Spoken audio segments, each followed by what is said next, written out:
Baghdad के एक दरवेश आलिम थे, तो वो जब भी नमाज पढ़ाते ना तो किसी ताजर की दो बीवियों के बारे में दुआ मांगते। नमाज पढ़ाते तो कहते अल्लाह उस ताजर की दो बीवियों को अपनी खास रहमतें अता फरमा। एक दिन लोग उनके गिर्द इकट्ठे हो गए, कहने लगे बाबा जी बताएं तो सही वो बीवियां कौन थी जिनके लिए आप दुआ मांगते। तो फरमाने लगे मेरे शहर का एक ताजर था, बहुत बड़ा ताजर था, मालदार था पर बे औलाद था। उसे बगदाद से मुल्क के शाम जाना पड़ता था तिजारत करने, और कई कई महीने उसे शाम के मुल्क में रहना पड़ता था। उसने इस तरह किया कि वहां भी एक शादी कर ली। अब वो वहां कुछ ज्यादा वक्त गुजारने लगा, मालदार आदमी था, बीवी को मकान भी लेके दे दिया। अब वो जरा देर से आता वापिस, और जब आता भी तो उसके वो वाले अंदाज ना होते जो पहले हुआ करते थे। अब बीवी से बड़ा जासूस भी कोई नहीं होता, उसको तो पहले पता चल जाता है कि माजरा क्या है, उसे बड़ी खबर होती है। वो कहने लगी अब के जब आता जाता है तो इसके हालात कुछ बदले बदले से हैं, माहौल कुछ और है। उसने एक बूढ़ा आदमी जो उसका अजीज भी था और समझदार भी था उसको तैयार किया। कहने लगी अब के जब मुल्क के शाम जाए ना तो इसका पीछा करना और खबर करना कि कहाँ रहता है, कहाँ जाता है, क्या करता है। वो बूढ़े बुजुर्ग जो थे वो खातून के कहने पर कुछ उसने किराया भी दिया।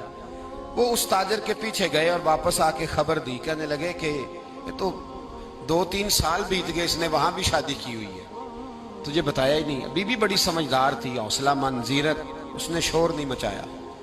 उसने कहा कि मैं ना अब जब आएगा ना तो तरीके से बात करूंगी और पूछूंगी कि ऐसा क्यों किया।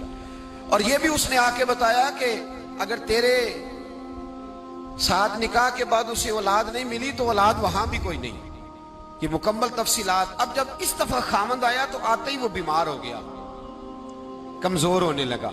अब खातून ने मुनासिब नहीं समझा कि आते ही धड़ाम से मैं उसके सर पर ये फोड़ दूं कि तूने निकाह किया हुआ है और मुझे बताया नहीं। वो जरा तसल्ली में रही, कुछ वो बीमार था, हौसला रखा, खिदमत करती रही। कुछ दिन गुजरे तो वो ताजर इंतकाल कर गया, फौत हो गया। अब राज खुल न सका, इद्दत गुजारी, और जब सारा माल जमा किया ना तो अशरफियों की बोरियां भर गई। सारा माल उस बीबी का, 4 बोरियों में अशरफियां, 4।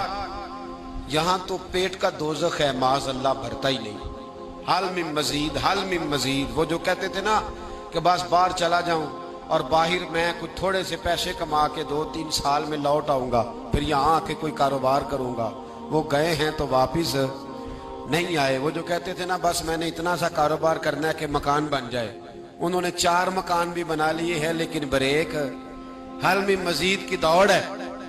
अब 4 बोरियां उस औरत ने छुपाए रखी।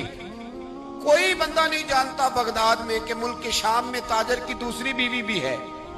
जब वो फारिग हुई तो उसने उस बूढ़े जासूस को फिर बुलाया और 2 बोरियां ऊंट पे रखी, खुद भी साथ बैठी और मुल्क के शाम गई। अल्लाह अकबर। वह बुजुर्ग कहते हैं मैं ऐसे ही नहीं दुआ करता। उसको जाके कहने लगी मैं अकेली वारिस नहीं हूं, आधे की वारिस तू भी है। मैं अकेली वारिस नहीं, ये तकसीम विरासत है, आधी की वारिस तू भी है, तो रख अपने पैसे। मुझे पता है उसने निकाह किया था पर मुझे बताया नहीं था, तो रख अपने पैसे, मैं तुझे दे रही हूं, आधे तेरे हैं आधे मेरे हैं। उसने नजर उठाई तो रो पड़ी, कहने लगी नहीं अब ये सारे तेरे ही हैं। अगर तू अल्लाह से डरती है तो मैं भी रब से डरती हूँ। अगर तू मुस्तफ़ा करीम का कलमा पढ़ती है तो मैं भी उसी नबी की मानने वाली हूँ। कहा बात क्या है, मेरा क्यों है सारा? तो वो खातून कहने लगी वो 2 साल 3 साल से मेरे साथ निकाह था और उसने बताया था मुझे कि मेरी बीवी भी है, और मैं गरीब थी तो मेरे वालिदैन को भी बताया था कि मेरी दूसरी शादी है। ये मकान उसने मुझे लेके दिया था, मेरे तमाम अखराजात वो पूरे करता था, नानो नफका का ख्याल रखता था।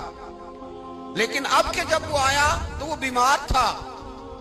उसने मुझे बताया कि मुझे तबीब ने बताया है कि मैं शदीद बीमार हूं, शायद बच ना सकूं। तो कहने लगी वो मुझे कई लाख रुपए भी दे गया और जाते दफा मुझे तलाक भी दे गया, फारिग कर गया।